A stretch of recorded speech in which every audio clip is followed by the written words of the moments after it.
Tervetuloa Naturisti BMX:n opetusvideoiden ihmeelliseen maailmaan.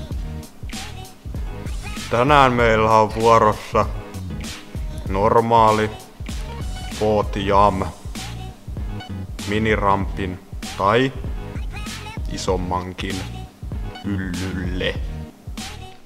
FOTJAMia opetellessa on hyvä muistaa laittaa jalka renkaan väliin.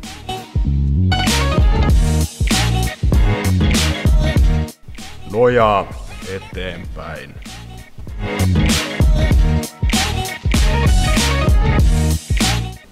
Kun valmistaudut hyppäämään takaisin kaareen, on hyvä nojata kaareen reilusti.